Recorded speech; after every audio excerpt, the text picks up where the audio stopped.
छत्तीसगढ़ के इस खास बुलेटिन में आपका स्वागत है। मैं हूं आपके साथ जसलीन कौर। आइए शुरुआत करते हैं इस बुलेटिन की। छत्तीसगढ़ में राजभवन और सरकार के बीच टकरार खुलकर सामने आई है। मुख्यमंत्री भूपेश बघेल इस मामले को लेकर बड़ा बयान दिया है। उन्होंने कहा कि राज्यपाल पूर्ण बहुमत की सरकार को विधानसभा का विशेष स्तर बुलाने से नहीं रोक सकते। अगर राज्यपाल ने कुछ जानकारी मांगी है वह उन्हें दे दी जाएगी, उसके बाद अनुमति न देने का कोई सवाल ही नहीं उठता। देखिए, सबसे पहली बात यह है कि जो पूर्ण बहुमत की सरकार है उसे विधानसभा बुलाने से राज्यपाल नहीं रोक सकते, लेकिन फिर भी राज्यपाल ने कुछ क्वेरी की है तो उसका जवाब बना के हम आज शाम से पहले भेज देंगे। और यदि उसके बाद भी, मैं समझता हूँ कि उसके बाद भी अनुमति नहीं मिलेगी, ऐसा मुझे नहीं लगता। अनुमति मिलनी चाहिए और यदि नहीं मिलता तो आप और हम साथ हैं, आगे चर्चा कर लेंगे।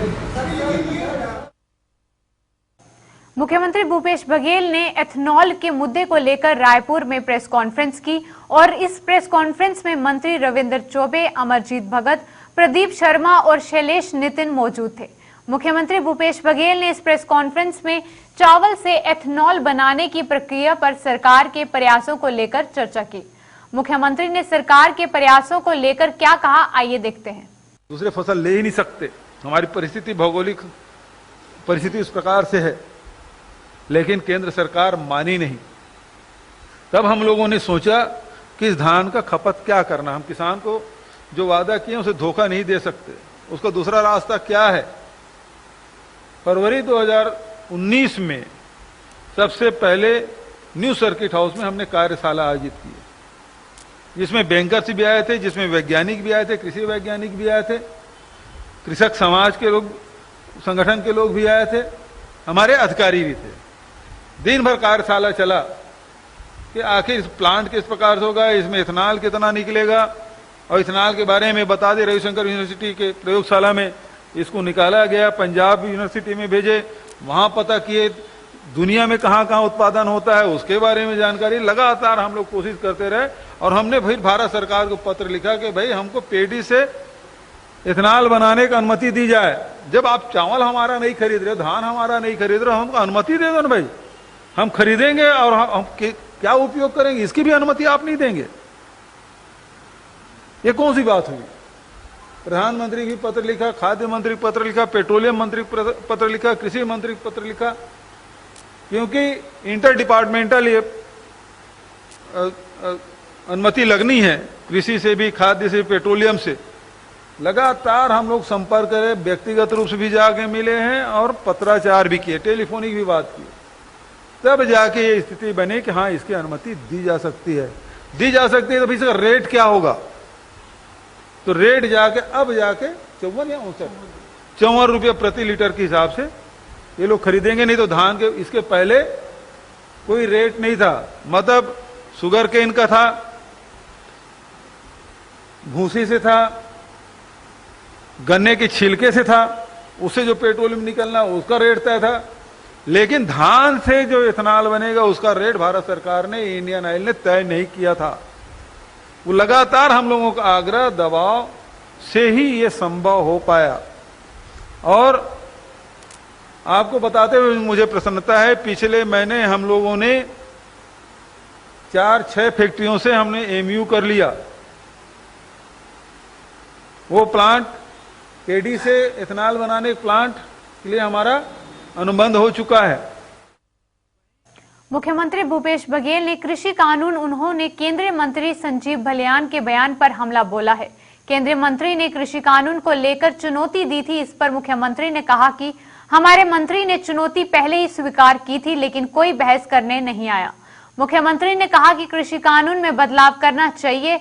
अनाज खरीदने की व्यवस्था FCI करती है, ये बिल्कुल सही बात है। राज्य सरकार एक माध्यम है और जब एजेंसी है तो केंद्र सरकार द्वारा लिमिट क्यों लगाया गया है। कृषि कानून ये दरअसल कृषि कानून नहीं है, बल्कि पूंजीपतियों को लाभ देने का कानून है। पहली बार ये हुआ है कि किसी भी राजनीतिक दल ने न ही किसी किसान संगठन ने यह मांग की है कि कृषि कानून में बदलाव किया जाना चाहिए। लेकिन ये हुआ, इसी बीच में बलियान जी आए थे और उन्होंने चुनौती दी थी।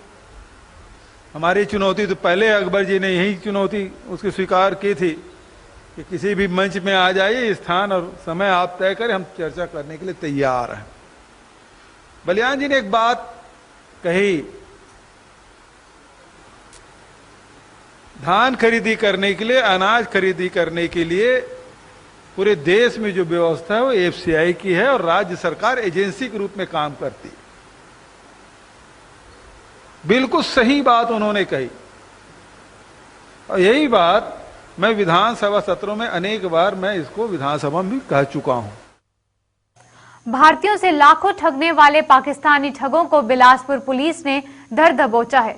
फर्जी कॉल रिकॉर्डिंग के जरिए कभी ये शातिर मुकेश अंबानी बन जाते हैं तो कभी अमिताभ बच्चन। जियो के लकी विजेता और केबीसी में करोड़ों जीतने के नाम पर ये शातिर देश के अलग अलग हिस्सों में ठगी का कारोबार कर रहे थे, जिन्हें बिलासपुर पुलिस ने दबोचा है। इस मामले का पाकिस्तानी कनेक्शन का भी पर्दाफाश हुआ है।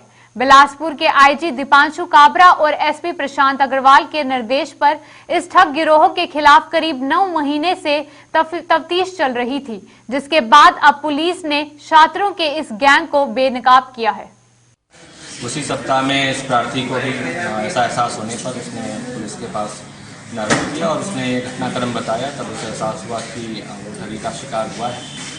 उसमें कोतवाली में इस पर एफआईआर दर्ज की गई, 65 लाख रुपये की ठगी की। और जिन नंबरों से उसे कॉल आए थे, जिसमें जिन खातों में रकम गई थी, उन सब का एनालिसिस किया गया और एक टीम गठन करके इन एविडेंस के बेसिस पे बिलासपुर पुलिस ने 5 आरोपियों को गिरफ्तार किया गया है। रीवा से, देवास से, उड़ीसा से और मुंबई से कुल 5 आरोपियों को गिरफ्तार किया गया है, जिसमें 42 लाख रुपए की रिकवरी हुई है। 15 लाख रुपए कैश और 27 लाख रुपए अलग अलग खातों में इनको होल्ड कराया गया है। इसकी रिकवरी प्लस लैपटॉप्स और मोबाइल फोन्स, कार्ड्स, वो सब इन लोगों के पास से जब्त हुए हैं। जो आरोपी विराट सिंह है, जिसे मध्य प्रदेश से रीवा से अरेस्ट किया गया है, वो पाकिस्तानी लोगों के संपर्क में था और उन पाकिस्तानी व्यक्ति अशरफ, अजगर और सलीम, इन तीनों से उसकी बातचीत होती थी वीडियो कॉल्स और मैसेज के माध्यम से, और उन्हीं के द्वारा प्रार्थी को कॉल करके इस झांसे में लिया गया था और उनके बताया अनुसार विराट।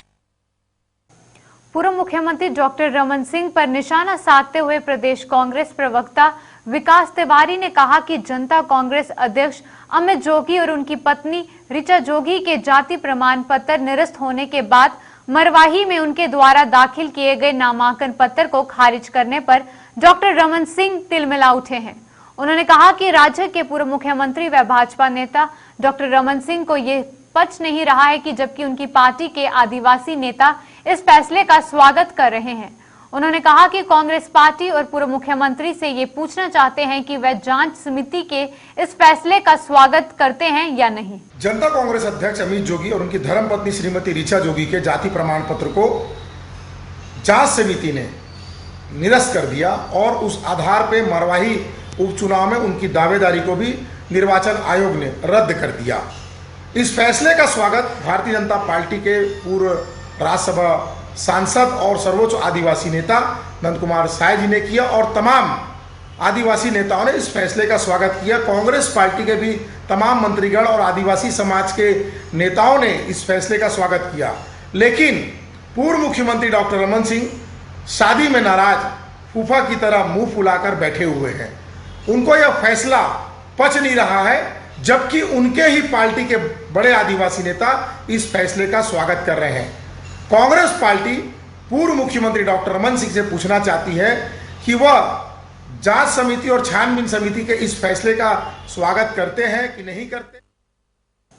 सुकमा जिला अध्यक्ष हुगाराम मरकाम के मार्गदर्शन से वह पूर्व भाजपा सुकमा जिला अध्यक्ष अरुण सिंह भदौरिया की उपस्थिति में कोंटा मंडल अध्यक्ष के नेतृत्व में एक कार्यक्रम का आयोजन किया गया, जिसमें केंद्र सरकार द्वारा किसानों के हित में बनाए गए बिलों पर सरकार का आभार प्रकट किया गया।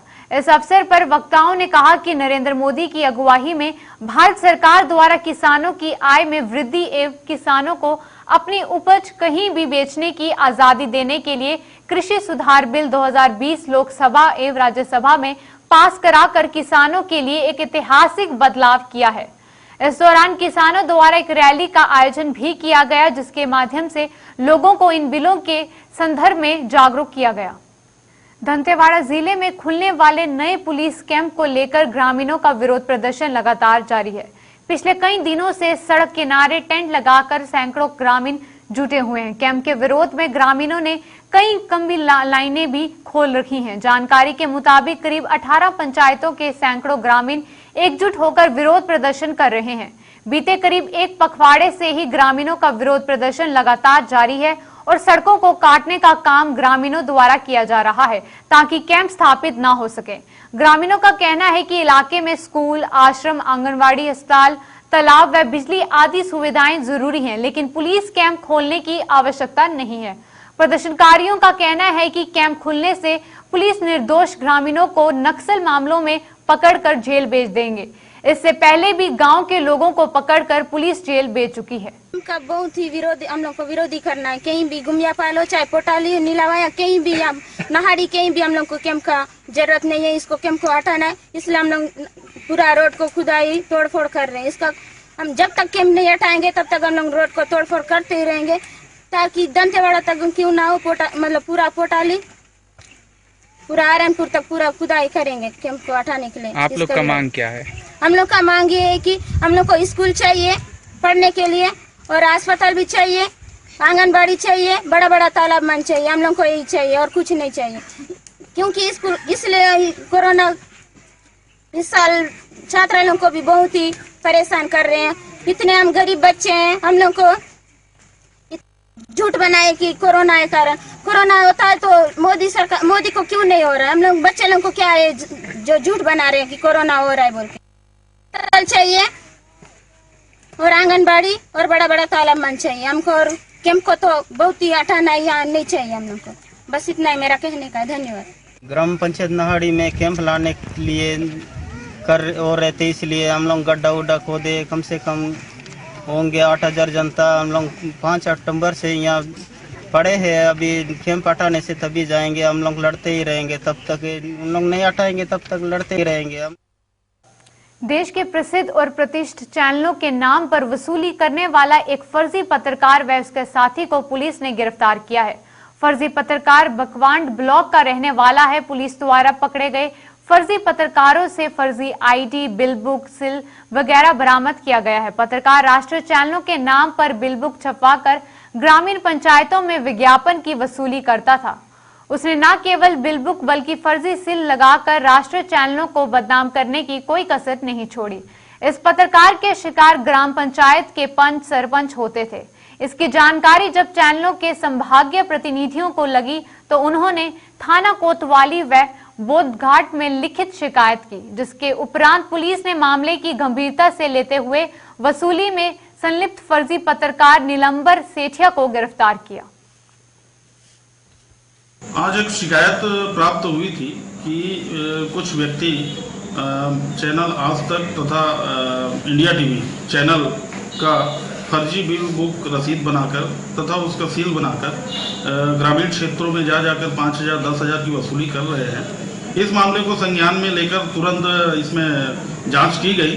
जांच पर पाया गया कि बकावंड निवासी नीलंबर सेठिया तथा उसका साथी शेख वकील ये दोनों मिलकर उसमें रसीद बुक छपवाकर और तथा सील बनाकर आज तक चैनल तथा इंडिया टीवी चैनल के लोगों को लगाकर वसूली कर रहे थे। बालोद जिले के जिला शिक्षा अधिकारी ने विगत दिनों जिला शिक्षा अधिकारी पर और सहायक जिला शिक्षक अधिकारी के सोशल मीडिया ग्रुप में एक ऐसा कमेंट किया था जिसमें उन्होंने कुछ कार्यों के रुके होने का जिक्र करते हुए ये टिप्पणी की थी कि शिक्षकों में हराम के वेतन पाने की प्रवृत्ति बढ़ रही है। जिला शिक्षा अधिकारी की इस टिप्पणी का शिक्षकों का हर वर्ग विरोध कर रहा है। इस कड़ी में आज छत्तीसगढ़ शिक्षक फेडरेशन ने जिला शिक्षा अधिकारी कार्यालय के सामने धरना देते हुए जमकर नारेबाजी की। इस दौरान शिक्षकों ने शिक्षा अधिकारी की स्थानांतरण की मांग के साथ साथ उनके सार्वजनिक रूप से शिक्षकों से माफी मांगने की मांग की। का जो शिक्षक वास्प ग्रुप में है उसमें ऐसे टिप्पणी की है जिसमें शिक्षक समुदाय को हतोत्साहित करने का प्रयास किया गया है। हम ये चाहते हैं तो जिला शिक्षा अधिकारी अपने मूल बात को लोगों के बीच में रखें और बताएं क्या बोलना चाहते हैं। वस्तुतः टिप्पणी करने से समस्या का हल नहीं होगा, बल्कि वो क्या चाहते हैं टीचरों से वो हम जानना चाहते हैं। वेतन का भुगतान नहीं होने को लेकर जीवनदीप समिति ने कर्मचारियों ने कलेक्टर को ज्ञापन सौंपा। जीवनदीप कर्मचारी संघ के अध्यक्ष ने बताया कि समिति के कर्मचारियों को 2 महीनों का वेतन नहीं मिला गया है, जिसको लेकर पूर्व में भी कलेक्टर को ज्ञापन सौंपा गया था, जिसके बाद आनन फानन में कर्मचारियों के खाते में 1 महीने का वेतन तो डाल दिया गया, लेकिन फिर से कर्मचारियों का 2 महीने के वेतन को रोक दिया गया है। उन्होंने कहा कि जब इसकी शिकायत उच्च अधिकारियों से की जाती है तब समिति के अधिकारी इसका सारा ठिकरा बाबू के सर पर फोड़ देते हैं। वहीं जब कर्मचारी बाबू के पास जाते हैं तो बाबू द्वारा उच्च अधिकारियों से परमिशन की बात कहकर टाल मटोल कर दिया जाता है। गौरतलब है कि जीवनदीप समिति के लगभग 200 कर्मचारी मेडिकल कॉलेज अस्पताल और मेडिकल कॉलेज में कोरोना काल की शुरुआती दौर से ही अपनी ड्यूटी दे रहे हैं, लेकिन अस्पताल प्रबंधन द्वारा इन कर्मचारियों का वेतन रोक दिए जाने के कारण जीवनदीप के कर्मचारी काफी परेशान हैं। डालना चाहते हैं वो क्यों ऐसा कर रहे हैं हमको नहीं पता। और जब उनसे बात किया जाता है तो बोलते हैं कि उच्च अधिकारियों का ये कहना है कि जब तक सब एचओडी का साइन होकर पे डाटा नहीं आ जाता है तब तक तुम वेतन मत बनाना। तो भाई ये वहाँ के जो कर्मचारी हैं ऊपर के नीचे के कौन है क्या है मुझे नहीं पता, मगर उनके चलते ये इनका आज रोजी रोटी में बहुत संकट है। कोरोना काल में ड्यूटी कर रहे हैं, कोविड वार्ड में ड्यूटी कर रहे हैं, इनके देखने तक का कोई किसी को सुध नहीं है। और वहाँ हर वार्ड में एक कर्मचारी देंगे, उसमें बोलते हैं कि नहीं जितना काम है सबको खत्म करके जाओ, ना तुम घर नहीं जाना है। तो बताइए कि ना पेमेंट देंगे ना कुछ नहीं देंगे, तो खाने पीना इसी में रहेगा, आदमी तो ड्यूटी कहाँ से कर पाएगा। हम लोग 15 साल से ड्यूटी कर रहे हैं, अभी तक हम लोग को तनख्वाह नहीं मिल रहा है, तो हम लोग क्या काम करेंगे। इतना सियानी है कि हम लोग को कोई सहारा नहीं है, हम लोग कैसे हैं, तो क्या करें, हम लोग को तनख्वाह नहीं मिले तो लेकर छोड़ क्या खिलाए। छत्तीसगढ़ के इस खास बुलेटिन में बस इतना ही। देश और दुनिया की तमाम खबरों के लिए बने रहें JK24/7 न्यूज के साथ।